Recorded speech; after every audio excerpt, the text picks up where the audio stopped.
Empezamos con todas las misiones. Buenas tardes a todos, a los presentes y a los que están conectados a través del chat. Bueno, bienvenidos a este nuevo seminario de investigadoras por la transición ecológica y la innovación, que se organiza desde la Cátedra Fundación Celsa de la Universidad de La Laguna. Como saben, son unos seminarios que intentamos que todos los meses tengan lugar y en el que investigadoras no solo de la Universidad de La Laguna, sino también de internacionales o nacionales, pues nos muestren sus contribuciones en este campo, en el tema de la cátedra. Y en esta ocasión pues tengo el placer de que la investigadora que nos va a dar este seminario pues sea una investigadora de la Universidad de La Laguna. Luisa Vera es profesora titular de la Universidad de La Laguna y licenciada en Ciencias Químicas, especialidad industrial por esta universidad. Doctora en Ciencias por la ULL en 1998, defendiendo su tesis doctoral, microfiltración tangencial de agua residual depurada, mejora del flujo de permeado por inyección de gas, que fue mejor premio tesis de la Facultad de Química y premio extraordinario de doctorado en el área de ciencias experimentales. Entre 2002 y 2011 desarrolló su actividad profesional principal en el Instituto Tecnológico de Canarias, ITC, empresa dedicada a la I+D Magía, adscrita al Gobierno de Canarias como técnico de proyectos en el Departamento de Agua de la División de I+D Magía.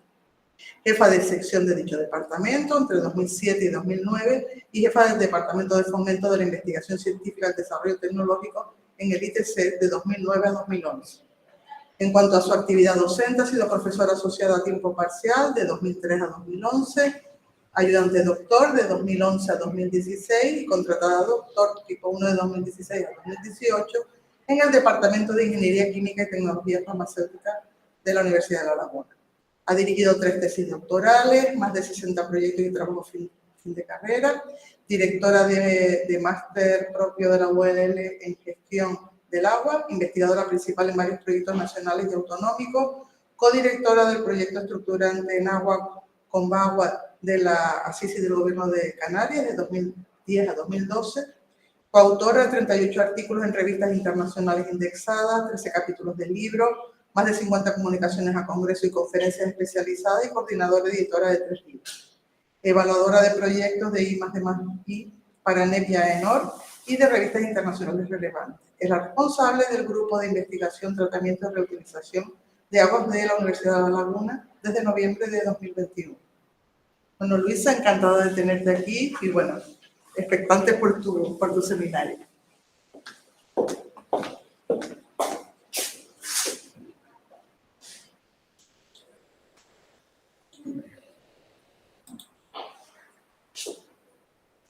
En primer lugar, y antes de empezar, dar las gracias a Elena Pastor como directora de la cátedra por darme esta oportunidad de presentar algunos aspectos bajo el título de recuperación de recursos presentes en las aguas residuales domésticas. No hablaré tanto de la investigación que hacemos en el grupo, puesto que ya eso lo hicimos hace cosa de 2 meses en el seminario donde varios grupos de la universidad participaron, y me centraré un poquito en qué es lo que se está haciendo a nivel global. Y a veces algunas cositas. No veo aquí, no sé si se está compartiendo. A ver.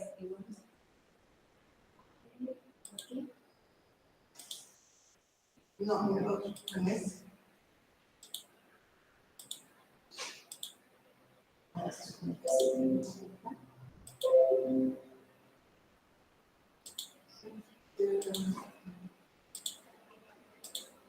Sí, ahora sí, vale, perfecto.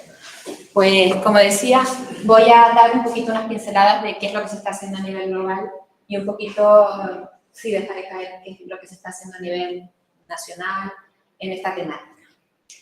Bueno, en primer lugar, un poquito por situarnos, yo hasta que no empecé a preparar la charla no caí en la cuenta de que somos ya 8.000 millones de personas sobre el planeta presionando sobre los recursos, no solamente los hídricos, que es lo que atañe a esta charla, sino en general en todos los recursos. En la distribución de la población, ahí no se pone de acuerdo la ONU y los investigadores que han hecho el estudio para The Lancet, pero la previsión es que para el 2100 estaremos alrededor de los 9.000 millones de habitantes en la Tierra. Y todo esto distribuidos de forma bastante desigual en función de la ubicación geográfica y presionando, como digo, en especial sobre los recursos hídricos, que es lo que atañe a esta charla.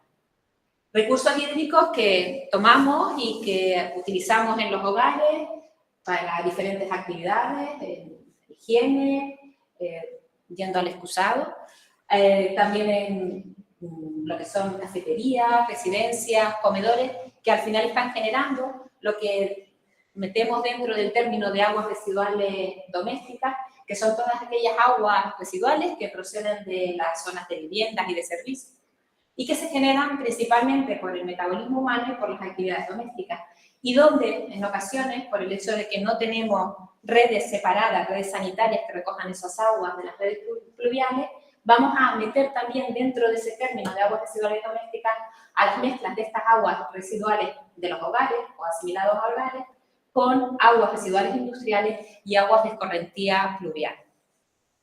Bien, ante este panorama, estamos hablando de que la producción mundial de aguas residuales está estimada en 380 billones de metros cúbicos al año y de que esto va de ascenso, este número va a seguir aumentando, está previsto un incremento de un 24% para el año 2030 y de casi el 51% en 2050. Y de estas aguas, el 80% de esas aguas residuales producidas se descargan sin ningún tipo de tratamiento. Y tener imágenes como esas, donde tenemos un tubo que descarga aguas residuales, es más habitual de lo que nos gustaría. En términos globales y en función un poco del tipo de países emergentes, de países más desarrollados, vemos cuál es la situación prevista para la que teníamos en 2015 y la que está prevista en 2030. Está previsto que se hagan esfuerzos para mejorar esta situación, pero ante estos números, cuanto más aumenta la producción, tenemos prácticamente las mismas infraestructuras o tenemos que hacer muchísimos esfuerzos en infraestructura para poder recoger todas esas aguas residuales y ver qué hacemos con ellas, pero cualquier cosa antes de tener imágenes como esta. Y para eso, para poder recoger estas aguas, tenemos también que ser conscientes de cuánto alcantarillado tenemos disponible o de qué hacemos con esas aguas residuales que generamos en los hogares. Vemos que la presencia de alcantarillado, que es lo que veis en los quesitos más oscuros, es bastante desigual en función de dónde nos encontremos.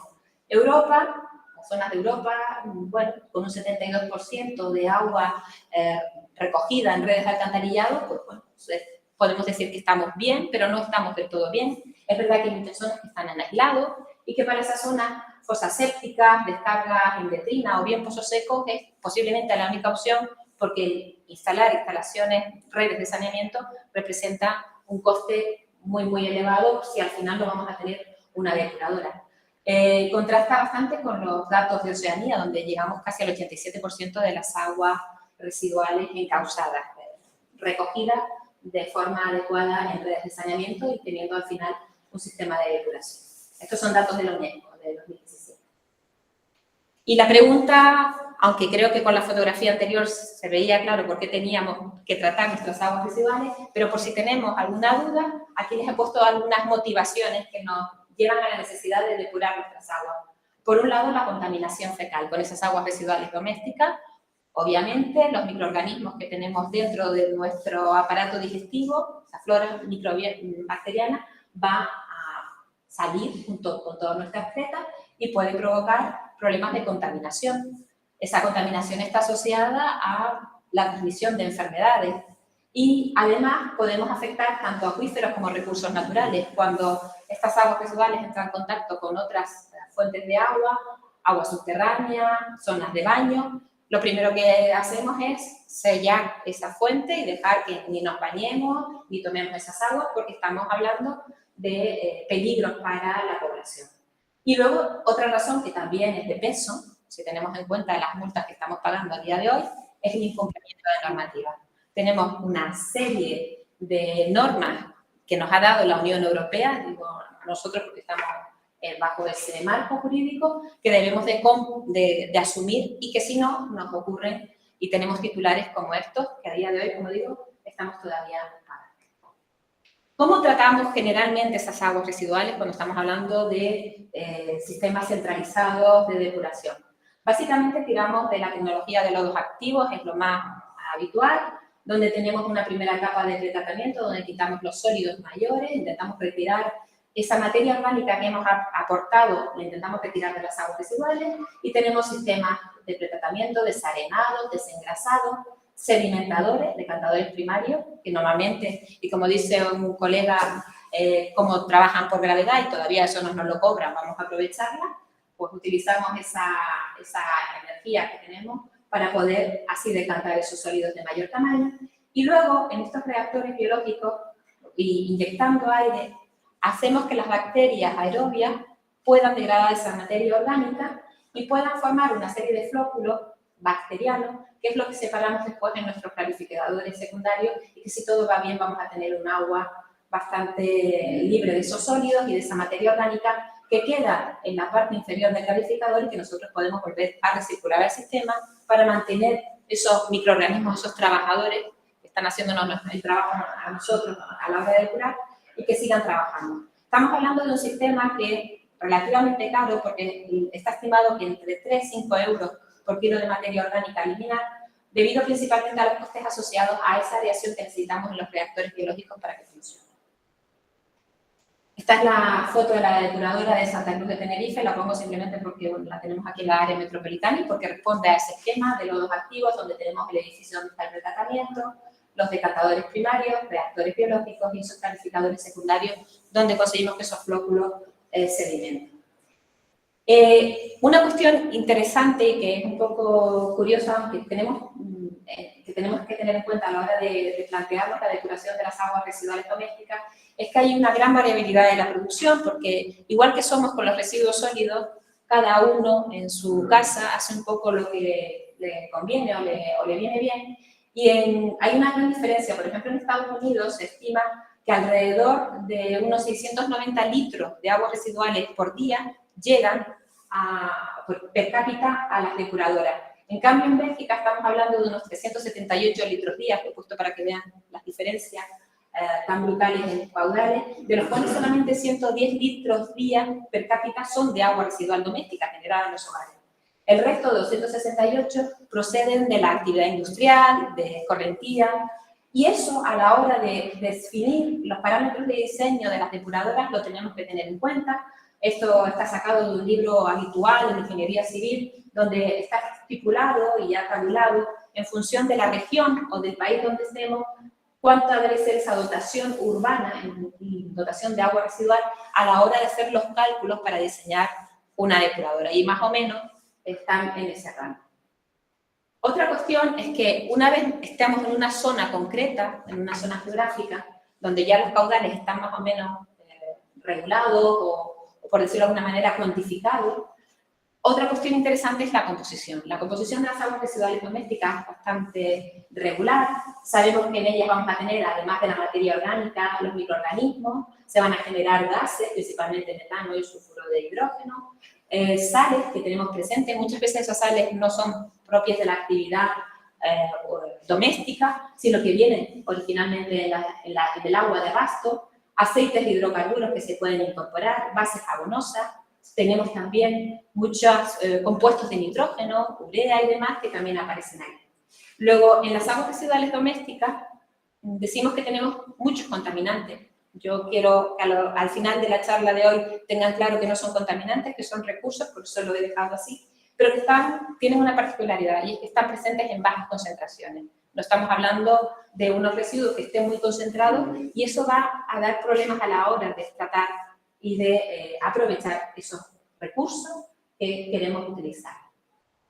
Por lo general, en estos sistemas de depuración tipo lodos activos, si tenemos un sistema de eliminación de nutrientes, lo habitual es que intentemos eliminar esos nutrientes que nos podrían dar problemas de eutrofización y de afección a los medios receptores, colocando cámaras anóxicas, donde además de nitrificar, desnitrifiquemos, y al final el nitrógeno lo vamos a perder, vamos a tener emisiones de CO2, de amoníaco, y vamos a tener también la posibilidad de coger esos sólidos que procedentes tanto del decantador primario como del secundario, podemos llevar a digestión anaerobia para producir biogás, un gas que es una mezcla principalmente de metano, pero que también tiene algo de CO2, sulfuro de hidrógeno y demás. Pero además el proceso puede seguir y tendremos que deshidratar después esos lodos, generar esos biosólidos, y algunos de esos, una vez deshidratados, el excedente de ese líquido lo podemos llevar otra vez a cabecera. Y ese es el panorama que está muy enfocado a eliminar materia orgánica, eliminar nitrógeno, eliminar fósforo. Y lo que hay que plantearse es ver si en lugar de eliminarlos, podemos tener la opción de recuperarlos de alguna manera. Para eso el banco, esta imagen la he extraído del Banco Mundial, en el cual ya se plantea la necesidad de recuperar esas aguas. Ya tenemos que empezar a ver las depuradoras no como estaciones de depuración de agua, sino como plantas de recuperación de recursos, porque ahí tenemos la propia agua, pero también tenemos en esos lodos que hemos extraído la posibilidad de generar energía, la posibilidad de generar biosólidos y además la necesidad de recuperar ese fósforo que podemos incorporar como fertilizante y también el nitrógeno. A modo de resumen, en esta tabla vemos un poco de estos elementos que podemos recuperar, cómo los podemos recuperar, en qué forma, y ahora veremos un poco cada uno de ellos por separado, ¿vale? En el caso del agua, que es donde están diluidos todos esos contaminantes, esos recursos, estamos hablando de que tenemos un potencial para recuperar entre 100 y 400 litros por persona día, y podemos aplicarla en riego, en industria, en uso potable, en intrusión marina, para evitar la intrusión marina en pozos costeros. Y esto es así y es necesario porque cuando vemos el mapa del estrés hídrico por países, son varias las regiones que están bastante afectadas por este estrés hídrico, que lleva a que un total de 2,3 billones de personas vivan en países con un estrés hídrico, es decir, que disponen de menos de 1.700 metros cúbicos por persona al año, es decir, extraemos más recursos de los que podemos disponer. Y esto está llevando que desde 2020, han pasado 2 años y 2 meses, se hayan registrado alrededor de 140 conflictos por la escasez de agua en varias regiones. Y esto ha salido a colación en la prensa por las últimas discusiones a cuenta del trasvase del Tajo al Segura. Esos son conflictos, no llegan a ser guerras, pero son conflictos entre regiones, unas que tienen el recurso y otras que lo demandan para poder seguir desarrollándose.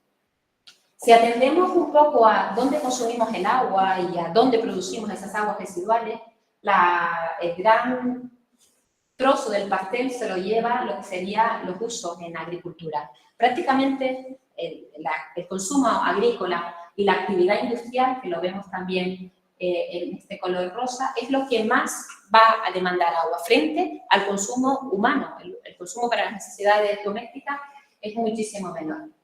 Y si vemos aquí cómo se reparte el reuso de ese agua, vemos que la reutilización, donde más agua estamos reutilizando, también es para agricultura, puesto que los requerimientos que podemos tener para poder utilizarla en riego agrícola, pues pueden ser fácilmente abordables por las instalaciones de regeneración de esas aguas.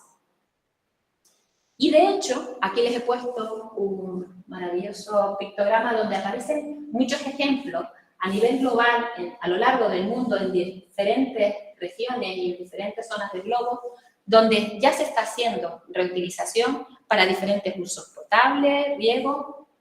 Y, hombre, naturalmente vamos a empezar hablando de Namibia, de Windhoek, donde ya llevan más de 50 años reutilizando agua para uso potable. ¿Vale? Algo que aquí en Europa no se puede hacer todavía, en España desde luego que no, con la legislación que tenemos, pero que ahí ya llevan, un ejemplo desde el 68, y que básicamente lo que estamos haciendo, y fíjense el caudal, 24.000 metros cúbicos día, esto es lo que trata la depuradora de Santa Cruz, de Tenerife, a día de hoy. Ellos toman el efluente secundario y a través de diferentes etapas de procesos que ya son estándar: ozonización, coagulación, flotación, filtración, carbón activo, ultrafiltración. Preparan ese agua, la adaptan, tienen bastantes puntos de control sanitario y están dando agua para la población. Otro caso es New Water en Singapur. En este caso, gracias a las tecnologías de membrana, principalmente microfiltración, ósmosis inversa, y por un tratamiento de desinfección por ultravioleta, se produce agua que se lleva a la distribución, la New Water, que además se embotella y que desde julio del año pasado se hace cerveza con ella. O sea que sí que se puede hacer. ¿Y Europa? Porque estos al final son casos fuera de Europa. Y en Europa, pues bueno, en Europa tenemos una situación, ahí ven cómo va evolucionando el mapa del estrés hídrico a nivel de Europa, desde el 2020 hasta el 2050, y el panorama lo pinta bien. Cada vez son más las regiones que están en rojo, porque van a tener un mayor riesgo de entrar en escasez hídrica. Si atendemos a la prensa en agosto, vimos imágenes como las del río Rin, que dejó de ser navegable en algunos tramos y eso provocó bastantes problemas a la hora de transportar mercancías a lo largo del río, o como estaba el lecho del río Po en Italia. Son imágenes que no estamos acostumbrados a ver. Y de hecho el titular, si lo ven, es la peor sequía en 500 años que ha sufrido Europa.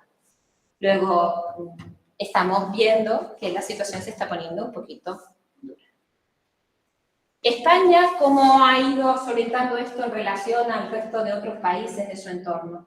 Aquí pueden ver cuál es el uso que se estaba haciendo de agua reutilizada en el año 2000 y la expectativa, la estimación que se hace para el año 2025. España no está mal en relación a sus vecinos. Acumulamos aproximadamente el 75% del volumen total de agua que se reutiliza en toda la Unión Europea, y la perspectiva es que hagamos un esfuerzo en los próximos años para seguir siendo un país puntero en esta temática. Estos son los datos que teníamos hasta 2016 del Instituto Nacional de Estadística. En discontinuo ven los hectómetros cúbicos año que estábamos reutilizando en España. Aquí los tienen por las regiones, normalmente las regiones del Levante y las islas, tanto las Baleares como Canarias. Canarias está por aquí, este azulito claro, bastante homogéneo. Dimos un fuerte empujón hasta el año 2006-2007, pero luego nos hemos quedado bastante estancados frente a otras regiones. Vamos a verlo en términos de porcentaje. Aquí lo verán como hasta 2006 Canarias fue una de las regiones que más, en cuanto a porcentaje de total de agua depurada, estábamos bastante bien, por encima del 50%, pero a partir de ahí, tanto Murcia como la Comunidad Valenciana son medallas de oro y de plata a nivel nacional. Y han hecho unos grandes esfuerzos para intentar actualizar sus instalaciones de regeneración, y a día de hoy, en porcentaje respecto a lo que depuran, son las regiones que más agua reutilizan. Europa, como decía, está viendo que la cuestión de los recursos hídricos se está poniendo bastante dura, y por eso ha incorporado en lo que es el plan de la economía circular el tema del agua. Ya el concepto económico que englobaba productos, servicios, residuos, incluye también el agua. Y para empujar a los países que son un poquito reticentes, han sacado, además de unas normas para integrar la reutilización y la gestión planificada del agua en estos planes de economía circular, también en el programa de acción contra el cambio climático, y se ha sacado un nuevo reglamento para ya tener unas calidades mínimas que permitan la reutilización de agua para riego en toda la Unión Europea. Decir que España, en este caso, fue uno de los países pioneros a la hora de poner una normativa, y nosotros desde el año 2007 ya tenemos una normativa para reutilización. Ahora nos tenemos que adecuar al reglamento europeo, pero ya teníamos contemplado y hacíamos el tema de la reutilización siguiendo esa normativa, que además de riego agrícola permitía hacer otras actuaciones con ese agua regenerada cuando tenía una cierta calidad. Este es el lema por el cual ahora Europa está intentando impulsar la reutilización. Nos hemos puesto las pilas y nos hemos dado cuenta de que el agua es un recurso finito Y la ELIR, la Asociación Española de Desalación y Reutilización, estos son datos de ellos, ya indican que el 27% de casi 2.000 estaciones depuradoras que hay en España están preparadas tecnológicamente para incorporar esto de aquí, que ha aparecido en la animación, el tratamiento terciario, que puede ser de diferente tipo, para poder reutilizar el agua con garantía a nivel nacional. Una de las tecnologías que se están implantando y que en el caso de Canarias, en el caso sobre todo de Tenerife, el Consejo Insular de Aguas ha apostado decididamente por ella, es a la hora de implantar esos tratamientos terciarios, a la hora de hacer mejoras o nuevas depuradoras, como es el caso de Tenerife, ir hacia los bioreactores de membrana. Esto nos va a permitir reducir el espacio que vamos a necesitar para hacer esa reutilización, puesto que el clarificador secundario desaparece y en su lugar vamos a utilizar membranas de ultrafiltración que al tener un tamaño de poro muy pequeño nos permiten la retención de bacterias y que esos flóculos bacterianos que hemos dado lugar en los reactores biológicos se puedan quedar en la capa externa de la membrana y darnos un efluente de alta calidad. Seguimos en esta tabla que les había puesto al principio y vamos a pasar ahora a los inertes, las arenas. Somos capaces de recuperar entre 0,1 y 3 kilos de arena por persona y año, que podemos destinar a la construcción. Estas arenas previamente hay que limpiarlas, puesto que son arenas que salen de las distintas etapas de cribado que tiene el agua y que están muy cargadas de materia orgánica. Esta es la imagen que tenemos de esas arenas cuando las sacamos de los desarenadores, la etapa primaria de tratamiento. Esto es un hidrociclón que se encarga de lavarla y que se estima que para una edad de alrededor de 250.000 habitantes equivalentes, que es una medida de la contaminación en términos de materia orgánica, estaríamos produciendo unos 840 toneladas de arena. ¿Dónde utilizamos esa arena? Bueno, Emacesa ya lo hace en varias de sus instalaciones en Sevilla y valoriza más del 70% de este residuo, unas 1.000 toneladas, que son reutilizadas en obras de construcción de la propia empresa. Canaragua, aquí en Canarias, ya también las utiliza para hacer las camas donde van asentadas las redes cuando montan las nuevas redes de saneamiento. Si no, tendríamos que utilizar otro tipo de arena. Bueno, esa arena está ahí, está ya disponible, pues la vamos a utilizar. Otro tipo de recursos, las sustancias orgánicas, los compuestos orgánicos. Y ahí ven que aparece celulosa, biosólidos, polihidroxalcanato, ácidos grasos volátiles. Esto va a depender un poco de las características de nuestra agua, pero con ellas pues, podemos hacer una serie de aplicaciones en bioquímica, formación de bioplásticos, etc. La celulosa. No nos planteamos a dónde va el papel higiénico que utilizamos, pero estamos hablando de que va a acabar tanto en los nodos primarios como en los secundarios que tenemos en las depuradoras. Esa celulosa contribuye en lo que nosotros medimos en los laboratorios como DQO, materia orgánica, y reconstituye entre un 25 y un 30% de esa DQO. Haciendo recuperación de esa celulosa podemos estar hablando de entre 8 y 10 kilos por habitante de año, y esto contribuiría a unas 4 o 5 millones de toneladas de la celulosa que necesitamos en Europa. Aquí les he puesto un esquema de una instalación que recupera celulosa. Básicamente lo que hace en los streaming, en las etapas iniciales donde tenemos tamizadores, es hacer un lavado de esa celulosa, pasarla por diferentes tamices, hacer una prensa de las mismas, higienizarlas, y con ellos después se puede pelletizar y formar así peles de celulosa que después podrían tener otro tipo de aplicaciones. Pero esto ya es una instalación demostrativa que con un proyecto de H2020 se pudo instaurar en una instalación real.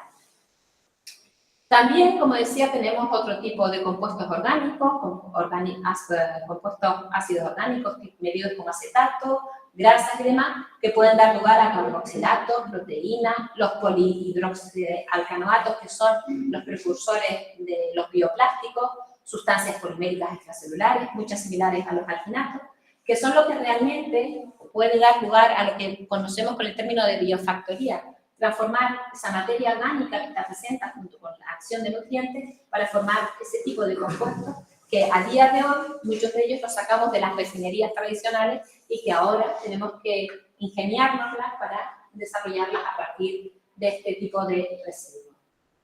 Aquí les pongo como ejemplo el caso del proceso Nereda, un proceso que desarrollaron en Holanda con la colaboración de la universidad local y que ahora ha dado lugar a una serie de plantas que se están instaurando en varios sitios, no solamente allí, donde en lugar de desarrollar flóculos, lodos activos floculados, utilizan lodos granulares. Lodos granulares que en su interior son de características anóxicas y en el exterior son aeróbicos.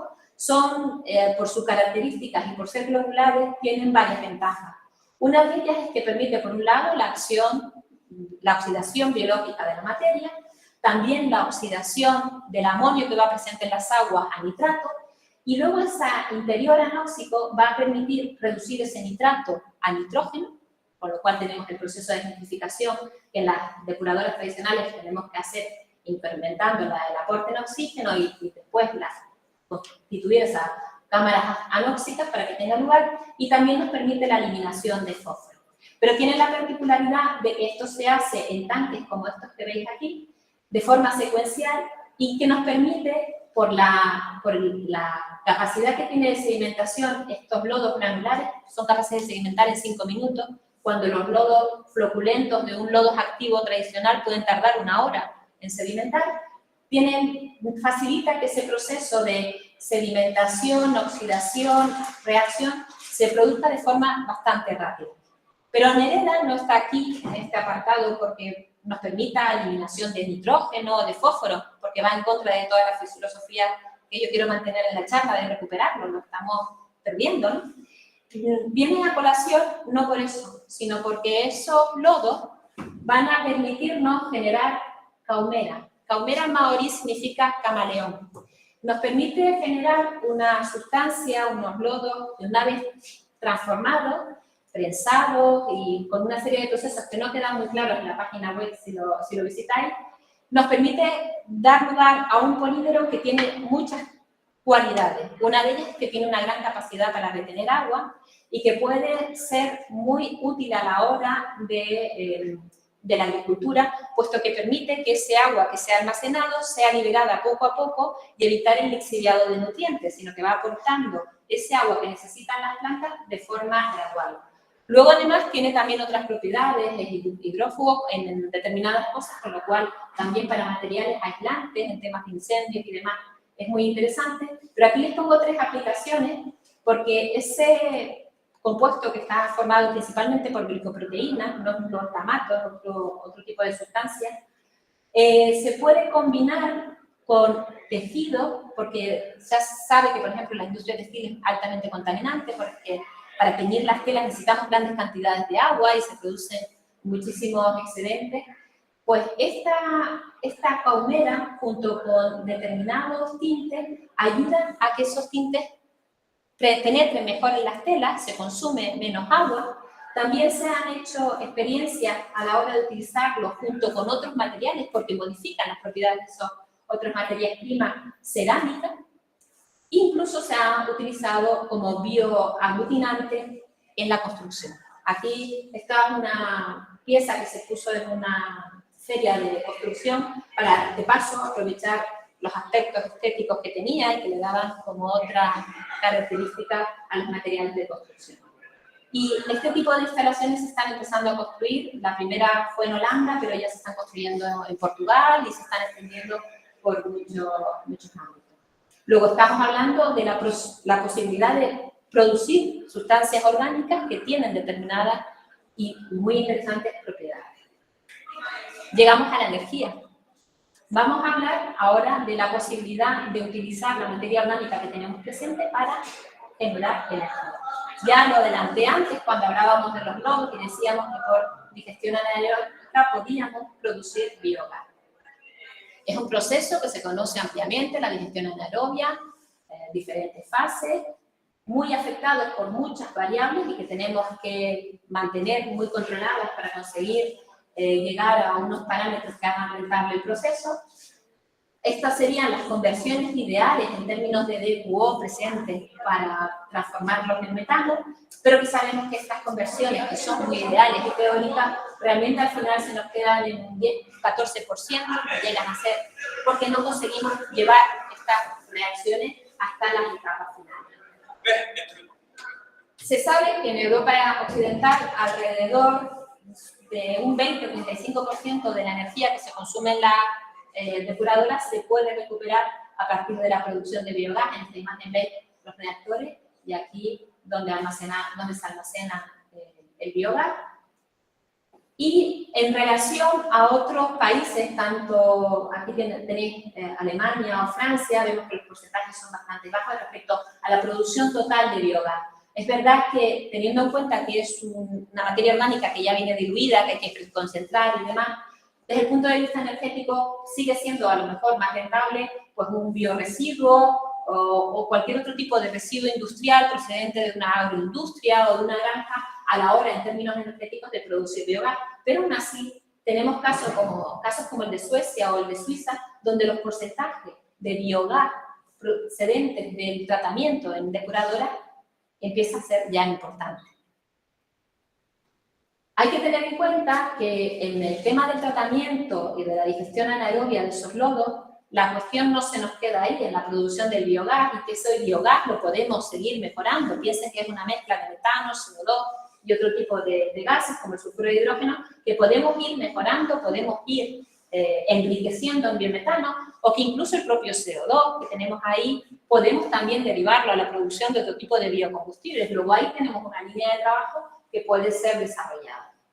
Pero lo que sí es importante, porque tenemos que ser conscientes, es que ese lodo que ese digestato, esa fase líquida que nos queda en el digestor anaerobio, luego una vez deshidratado, vamos a tener un exceso de agua donde todavía existe nitrógeno, porque el nitrógeno se queda prácticamente, sin transformarlo, vamos a tener en forma de amonio, y que podemos o bien llevar de nuevo a la cabecera de nuestra depuradora, o podemos ver qué podemos hacer para recuperarlo. Y en el tema de los lodos, esa energía que vamos a necesitar para secarlos, para compostarlos y llevarlos finalmente a un vertedero, al final muchas veces en las instalaciones lo que se hace es aprovechar parte del biogás que generamos, con lo cual por lo menos hacemos la instalación en lo posible autosostenible. Esto que hemos estado hablando de la digestión anaerobia es en el lodo, pero existe otra forma de aprovechar esa materia orgánica para producir biogás, que es el caso de los MBR, de los bioreactores de membrana, como aquellos que hablábamos al principio, pero que trabajan en el régimen anaerobio. En este caso no estamos hablando de tratar el lodo, estamos tratando directamente el agua residual. Y ahí lo que hacemos es que en presencia de bacterias anaerobias, no aerobias como hacemos en un lodo activo o en un bioreactor de membrana convencional, vamos a producir también procesos anaerobios que nos van a permitir producir un biogás. Y el hecho de poder llevar a buen término este proceso se debe en gran parte gracias a la acción de las membranas. Membranas normalmente de micro, de ultrafiltración, que vienen en compartimentos adosados al reactor o bien directamente sumergidas, donde aquí podemos utilizar el biogás como promotor de turbulencia para ayudar a mantener limpia la superficie de la membrana, podemos, con membranas sumergidas, extraer por un lado un efluente ya depurado y por otro lado producir ese biogás. Esto ya se hace en algunas instalaciones en España y en Tarragona existe una instalación MBR y en el grupo hemos hecho alguna aplicación a nivel piloto. Llegamos al nitrógeno y al fósforo.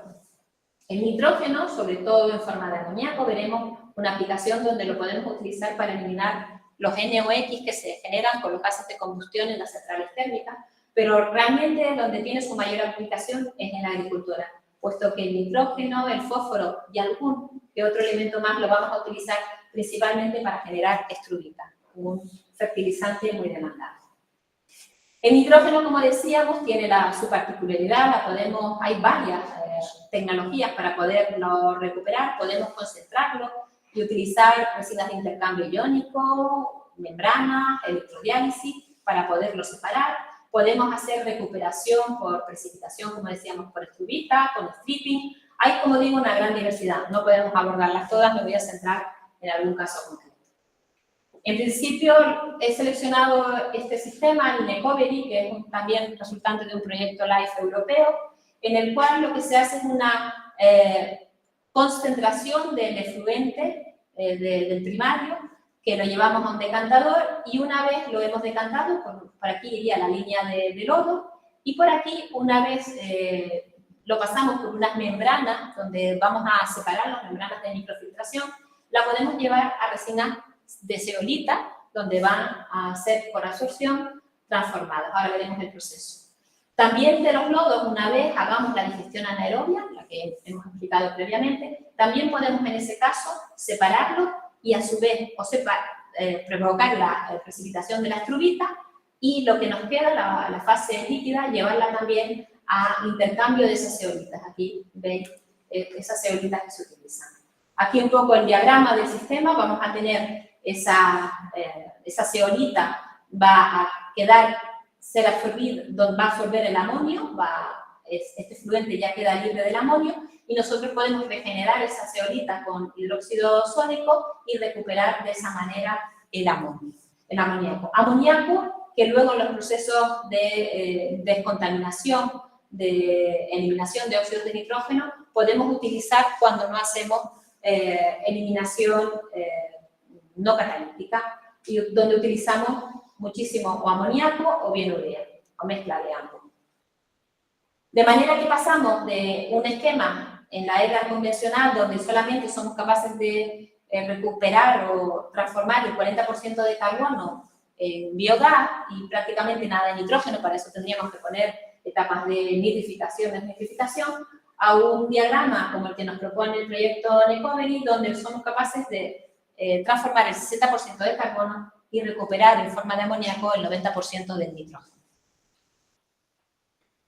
Pero, como decía, donde más aplicación tiene el nitrógeno y el fósforo para el recurso que nos vamos a buscar es la formulación de fertilizantes. Este es el mapa, el porcentaje de producción mundial de algunas materias primas, donde vemos que el fósforo, principalmente el 71% lo producen en Kazajistán. Luego tenemos algo de fosforita también en Marruecos, pero veis que no tenemos una región europea produce fósforo, no lo tenemos, pero lo necesitamos porque el consumo de fertilizantes en Europa llega a alcanzar las 10 millones de toneladas de nitrógeno al año, y es una demanda que va creciendo todos los años porque necesitamos fertilizantes para cultivar los campos, para producir alimentos y darle de comer a los habitantes de la Unión Europea. Esto pertenece al informe de las materias críticas para la Unión Europea, y donde la Unión Europea ha dicho: señoras, hay que ponerse las pilas y hay que recuperar todo lo que podamos porque no tenemos materias primas. Y de hecho, gracias a la guerra que tenemos entre Ucrania, a la no guerra según los rusos, pero a la no invasión, los precios de los fertilizantes continúan subiendo, y eso ha dado lugar a que todos los precios de los granos sigan subiendo, el pan suba, todo suba, y que estamos, gracias a eso y a muchas otras cosas que han subido, sufriendo la inflación que estamos sufriendo. Este es un esquema que proponen varios autores de la Universidad de Valencia, en el cual, a partir de las aguas residuales, plantea algunas vías para recuperar el nitrógeno y el fósforo, principalmente basadas en el uso de membranas, de organismos fotosintéticos o la precipitación, cristalización, principalmente las estrubitas. Y como veis, prácticamente todo para acabar en fertilizante. Este es el diagrama planteando procesos híbridos de membranas, donde a partir de un agua residual, bien por filtración directa con membranas, cosa que también hemos hecho en el grupo de aquí de la Universidad de La Laguna, con bioreactores de membranas, y luego acoplados bioreactores de membranas mótico, osmosis directa, contactores de fibra hueca, electrodiálisis, etcétera, etcétera. Haciendo combinaciones de ellas, somos capaces de recuperar, es una propuesta que hacen desde esta universidad varios autores, podríamos recuperar ese nitrógeno y ese fósforo. Pero realmente lo que más se está haciendo, y hay que ser realista, es la precipitación de estrubita. Ahí partimos de los sólidos que vamos obteniendo, esos sólidos tanto del primario como del secundario, que llevamos a digestión anaerobia y que una vez deshidratado formamos primero esos lodos, esos sólidos, y luego de ese agua, de esa dilución que nos queda, vamos a poder, añadiendo magnesio y controlando el pH, podemos precipitar la estrubita. La estrubita no es otra cosa que este fosfato de amonio y de magnesio hexahidratado, pero que tiene una capacidad fertilizante y que, de hecho, en algunas líneas de conducción de lodo dentro de las depuradoras suele dar problemas y se forman incrustaciones cuando se da la característica de que tengamos magnesio suficiente para que eso tenga lugar. En este caso lo vamos a hacer de forma controlada, bajo unas condiciones de pH y unas concentraciones ya controladas por el operario. Hay diferentes tecnologías para hacerlo, aquí a modo de resumen, pero la que más se está utilizando es la Ostara, un lecho fluidizado, donde recuperamos el excedente de esas unidades de flotación, de espesamiento de los lodos, donde una vez el lodo se espesa, ese sobrenadante que queda lo tratamos por esta vía. De hecho, ya hay una planta trabajando en la EDAR del sur en Madrid, que trabaja con una capacidad de 200 kilos de fósforo por día y que utiliza, como digo, esos excedentes de esos espesadores de lodo de esta instalación. De hecho, ellos tenían un problema de precipitación de estrubita donde no querían y de esta manera lo están haciendo de forma controlada y venden esto de aquí, que es el Green Crystal, que es como se vende, y la tecnología de Ostara está totalmente implantada ya en muchas instalaciones. Y por último, estaríamos hablando también, era una opción que nos daban los investigadores de Valencia, el utilizar organismos fotosintéticos, aquellos organismos que utilizan el CO2 y que realizan fotosíntesis, captan los nutrientes que tenemos en las aguas residuales que después podemos utilizar.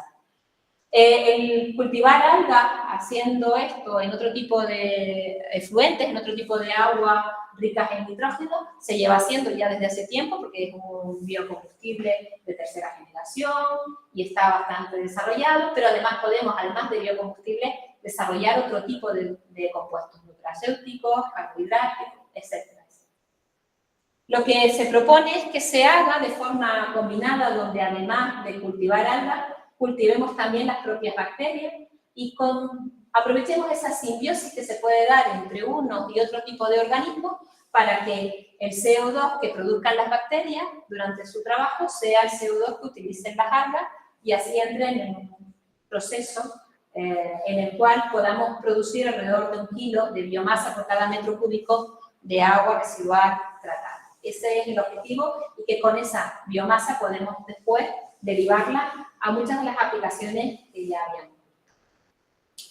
Para eso aprovechamos esa simbiosis entre unos y otros, donde muchos de los productos extrapoliméricos, esas sustancias extrapoliméricas que pueden generar las microalgas en las horas de incidencia solar, pues puedan ser utilizadas por la bacteria.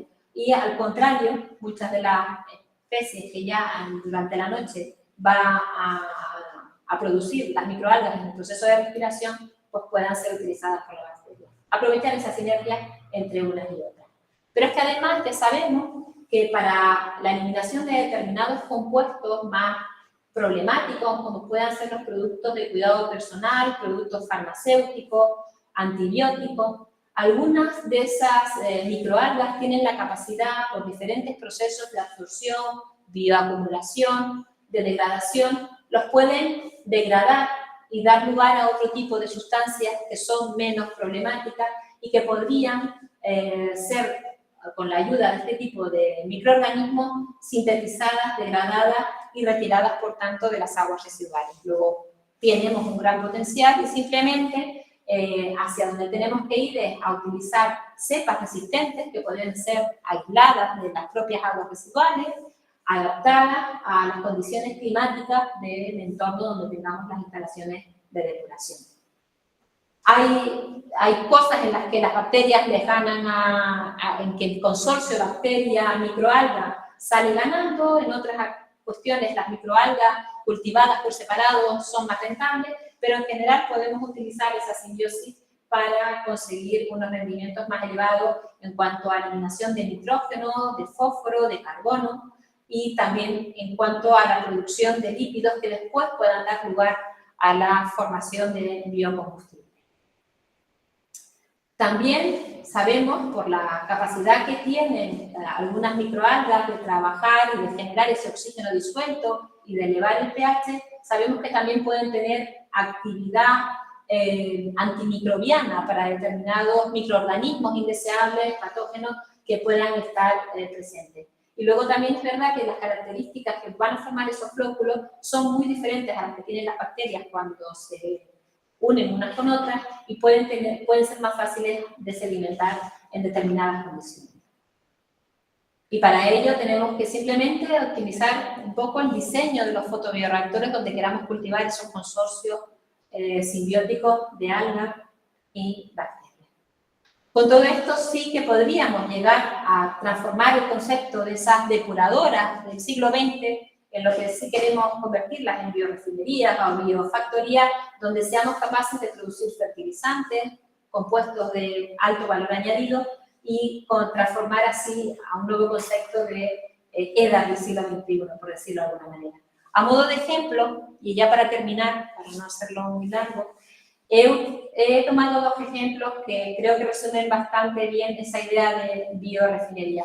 Uno es el del proyecto Algas, que tiene lugar en Chiclana, en Andalucía, donde a partir de las aguas residuales y gracias al cultivo de microalgas no solamente se produce biodiesel, sino que también se producen biofertilizantes y además somos capaces de producir biogás que alimentan a automóviles y hay ya toda una flota de automóviles y automóviles normalmente de servicio público que están alimentados con este tipo de combustible. Y otro ejemplo es Incover, un proyecto que empezó en el 19, dura hasta el año 23, termina este año, donde aquí se plantean diferentes plataformas a la hora de producir productos de alto valor añadido, tanto procedentes de aguas residuales industriales como municipales, agrícolas o agroindustriales, y donde aquí aparecen, como ven, esa producción de biomasa, algae, bacterias, para dar lugar después tanto a productos de valor añadido como los bioplásticos, ácidos orgánicos, biofertilizantes, biominerales. Ya estamos hablando en este proyecto de instalaciones demostrativas, ya estamos hablando de un TRL-7 para ya hacer prácticamente prototipos que se van a poner en el mercado, que están siendo ensayados en condiciones reales para ver realmente cuáles pueden ser los pros y los contras en condiciones ya en exterior y fuera de laboratorio para ver realmente el potencial que podemos tener. Esto a modo de ejemplo. Lo que sí es claro es que para que realmente podamos llegar a lo que queremos, a ese concepto de biofactoría, hay este círculo virtuoso, es importante que se dé. Tenemos que transferir los avances científicos, tiene que haber esa comunicación entre lo que se hace desde las academias y los centros de investigación, allí a los órganos donde se toman las decisiones, para que se hagan planes estratégicos que permitan hacer la transición de forma eficaz de esas estaciones depuradoras a esas estaciones recuperadoras y siempre con planes estratégicos de ámbito regional. No es lo mismo las necesidades que nosotros podamos tener en cuanto a recursos que las que pueda tener Baleares o las que pueda tener Castilla-La Mancha. Nosotros a lo mejor necesitamos producir bioplásticos y nuestro ámbito es tener biofertilizantes o tener biocombustibles para no depender tanto del exterior y de todos los insumos que al final nos vienen por barco. Hay que plantear bien qué es lo que queremos hacer, de dónde lo podemos hacer y sobre todo esa comunicación. En el caso de la reutilización, y está mal que hable del grupo nuestro, pero el hecho de los 30 años que llevamos colaborando con Valten y que damos respuesta a los problemas que puedan surgir, un poco hemos entrenado esta comunicación a base de error, ensayo, error, y bueno, creo que aunque sea poquito, algo hemos contribuido a que la reutilización sea un poquito más segura aquí en la isla. Por mi parte nada más y darles las gracias a todos. Estoy a su disposición para cualquier pregunta que me quieran hacer.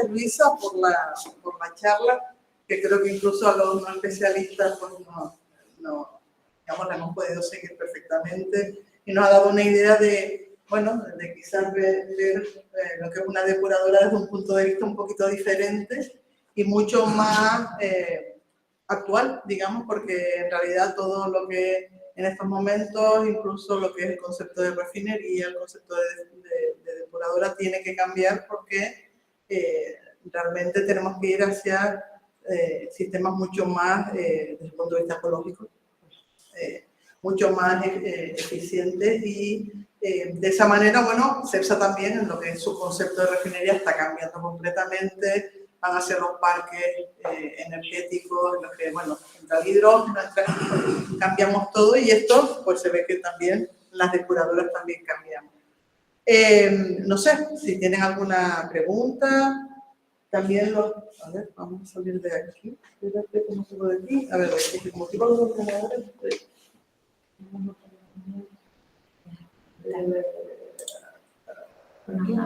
En el cambio. Aquí. Ahí. ¿Ordené full? En el momento.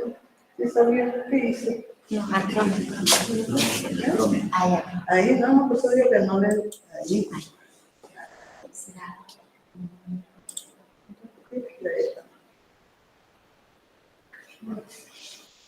Bueno, entonces, pues eso, si alguno tiene alguna pregunta, algún comentario. Yo te quería preguntar desde tu punto de vista los productos de valor añadido que se adquieren después de la depuración de estas aguas, realmente aportan, es decir, son lo suficientemente buenos para ser reutilizados. Por ejemplo, el caso de los pellets de celulosa, el empresario que necesita o que tiene en su línea de producción, que tiene que utilizar pellets de celulosa comparado con un pellet nuevo, que tanto le reproducirá, le sale bien, o sea, le es rentable muchas veces. Hombre, en términos económicos posiblemente todavía a día de hoy no salgan los números. La cuestión es que vamos abocados a tener que utilizar nuestros residuos. En el caso de Europa es que no tenemos materias primas. Y en cuanto a celulosa, salvo los países del norte de Europa, los países escandinavos, y algunos de ellos no pertenecen a la Unión Europea, no tenemos bosques que talar para producir celulosa. Y la producción de celulosa, al final, tienes que recurrir a talar bosques.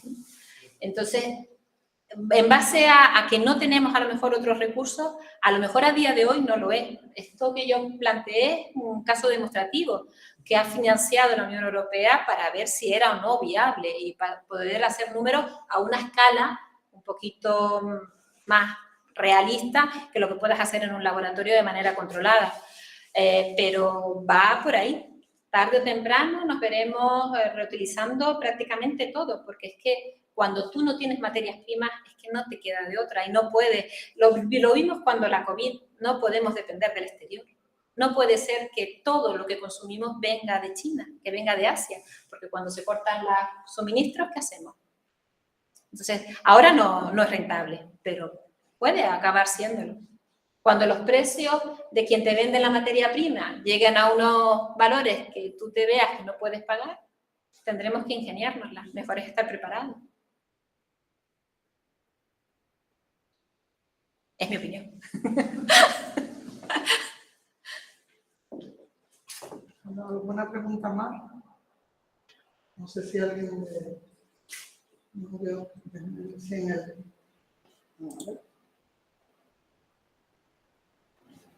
Bueno, te felicitan, pero no veo. Hombre, son los de la casa. Pero en España, a nivel... Bueno, has dado muchos ejemplos, algunos sí que has comentado, pero digamos que es en lo que más podríamos aportar o en lo que estamos más avanzados. A ver, las empresas españolas, las empresas del sector, todo lo que sabemos hacer en temas de reutilización, en temas de operación, de instalaciones de depuración, de reutilización y en temas de desalación, ahí España es puntera. es así. Por nuestras características, porque estamos en el sur, porque no tenemos agua. Acá porque yo creo que no está saliendo en la cámara. No sé dónde. Vale. Pero seguramente digo porque la cámara está acá, Vale. así que está hablando. No, lo digo que, sobre todo España, donde es puntero en el tema de la recuperación de agua. Eso no quita para que además de la recuperación de agua no podamos hacerlo en otros ámbitos. Todo el tema de tratamiento de los lodos, la producción de biogás, de biometano. Antes no, pero sí es verdad que en los últimos años se está dando bastante impulso a ser autosuficientes las depuradoras, no tanto aquí en Canarias, pero sí que a nivel peninsular sí que se está dando bastante impulso a ese tipo de instalaciones, con lo cual lo que es recuperación de la corriente, de la energía, y sobre todo instalaciones que vengan, sobre todo la generación de estrubitas. Sí que hay muchas instalaciones ya. Yo ponía el caso de la EDAR del sur de Madrid, pero cada vez son más las instalaciones. Es verdad que en ese caso es tecnología canadiense, porque lo instala un proceso canadiense y lo que se hace es comprar la tecnología llave en mano. Pero cada vez estamos haciendo más cosas. Y sí hay, y tenemos grupos muy buenos que están trabajando en el tema del consorcio microalga, bacteria, por ahí, sobre todo el tema de biofertilizantes, biopesticidas, biocombustibles que antes no eran tan viables, pero ahora se está viendo que determinadas cepas resistentes son capaces de producir muchos más lípidos que otros tipos de cultivos energéticos. Por ahí sí, porque nosotros no vamos a poder desarrollar otro tipo de cultivos energéticos para producir energía, pero posiblemente por ahí vayan los derroteros y por ahí es por donde podamos apuntalar. Y sobre todo desde las universidades, donde los centros de investigación para ayudar a las empresas a que puedan desarrollar ese tipo de procesos. Y a nivel europeo, o sea, frente a Estados Unidos, Canadá, demás. A nivel europeo, que yo creo, de hecho, muchos de esos proyectos europeos que yo he puesto ahí, hay 2 o 3 socios españoles y todos los demás son socios. Hay algún inglés rezagado antes del Brexit, que se quedó en el consorcio, pero la mayoría estamos hablando de entidades alemanas. La instalación que puse de Nereda, del proceso Nereda, que son los holandeses, y que lo hacen apoyándose en la universidad del local, también es verdad que está allí quien está, que es un poco de nuestro ámbito. Estas instalaciones cada vez están, porque tienen necesidades, porque tienen un fuerte estrés hídrico asociado sobre todo al consumo de agua por la industria, ven la necesidad de reciclar. Y ahí están trabajando muchísimo en el tema de nutrientes, sobre todo porque si nos ponemos a ver, son muchísimos los ríos de Europa que han tenido muchos problemas de eutrofización por la presencia sobre todo de nitratos, el tema de emergentes, otros aspectos que ahora están muy de moda, todo lo que son los contaminantes de emergente preocupación. Entonces se está trabajando mucho en ese ámbito y es por donde más proyectos europeos, donde más se está poniendo el dinero para intentar mejorar las características, porque estamos hablando de aguas que tienen contaminantes que son muy problemáticos a la hora de eliminar y que comprometen mucho la calidad del agua que al final le vas a dar a la población o que vas a utilizar en una industria agroalimentaria. Entonces por ahí se está haciendo bastantes esfuerzos. Es verdad que todavía tenemos que hacer muchísimo esfuerzo a la hora de, sobre todo aquí en Canarias y en muchas zonas, de saneamiento. Faltan muchas redes de saneamiento, nos faltan todavía muchas depuradoras, nuevas depuradoras, que nos permitan regenerar hasta, si se puede, la última gota de agua y sacar de ahí todos los recursos que tenemos disponibles. Tecnológicamente se puede, otra cosa es que después salgan las cuentas, pero se puede hacer. Bueno, pues no sé si hay alguna pregunta más. Vale, dale. Siempre cuando veo estas cosas, la verdad que tiene de optimismo porque bueno, hay soluciones a grandes problemas. Pero siempre me llega la misma cuestión. Es si vamos a llegar aquí. Vale, pues yo sé que no hay una respuesta lógica, científica, y nada, más bien va a ser tu opinión y la percepción del campo. Creo que me respondería a mí. ¿Tú crees que a la velocidad que van, se nos van echando encima los problemas, en este caso los problemas de sequía, de aguas residuales, de falta de materias primas, de guerra, de todos los conflictos y demás? ¿Tú crees que tal y como va el campo, vamos a llegar a tiempo a resolver esto? Y puede ser con muchas cosas, porque está todavía verde. investigar o porque no se invierte lo suficiente? Yo creo que es un problema de inversión. O sea, yo creo que se han hecho muy mal muchas cosas en los años anteriores. Vamos a ver, hay que pensar que la competencia en la depuración es municipal. Entonces, si tú le das el dinero a los municipios y los municipios cogen ese dinero y en lugar de invertirlo en tener las redes de saneamiento para que al final haya una depuradora, pues algo está fallando. Yo creo que vamos mal, vamos muy mal, llegamos tarde. No sé si muy tarde, pero llegamos tarde. Lo lógico es que la situación que tenemos ahora, de que tenemos 9 o 10 instalaciones de depuración o licitadas o a punto de abrir, o la ampliación de la depuradora de Santa Cruz es un caso que está ahí a punto de salir. Tenemos muchas cosas que teníamos que haber hecho hace mucho tiempo. Te digo simplemente a escala local, ¿no? Tenemos un potencial tremendo para poder utilizar toda esa agua. Cuando vemos las curvas y vemos cómo iba Canarias, ¿no? Que íbamos, es verdad que vino la crisis de 2008 y todo lo demás, pero no nos hemos recuperado. Seguimos todavía viviendo, por decirlo de alguna manera, de las rentas. Y tenemos que depurar más agua, tenemos que regenerar más agua para tener más agua. Porque el problema es que el cambio climático ya está aquí. Las temperaturas cada vez son mayores, las necesidades hídricas de los cultivos cada vez son mayores. Entonces, si queremos seguir teniendo agricultura de exportación, si queremos seguir teniendo recursos, si queremos seguir siendo un lugar donde al turista le apetezca venir, tendremos que tener también paisaje, y el paisaje no lo conservamos si no tenemos agua. Luego, al final, yo creo que llegamos un poquito tarde. Yo creo que hay muchas cosas que se tenían que haber hecho que no se hicieron en su momento y que ahora posiblemente lo vamos a pagar. Sí. Pero bueno, más vale ponerse las pilas a tiempo que seguir lamentándonos de lo que no se ha hecho, ¿no? Yo creo que lamentarnos tampoco lleva a ningún lado. Pero creo que sí, que se tenía que haber hecho cosas antes. Sí. Tenemos que unificar y claro que o no vamos a llegar a tiempo o no sé qué es lo que va a pasar. Sí.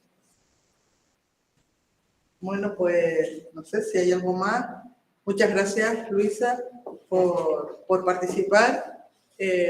Y bueno, ya gracias a todos los asistentes por venir al seminario. Ya les comunicaré, siempre les llegará la comunicación de los siguientes seminarios que se harán dentro de esta serie que hemos empezado en este curso y que espero que sigamos en los próximos años. ¿Vale? Ahora quiero hacerles una foto, ¿vale? Antes de que no se muevan o se achuchen. Lo primero que voy a hacer.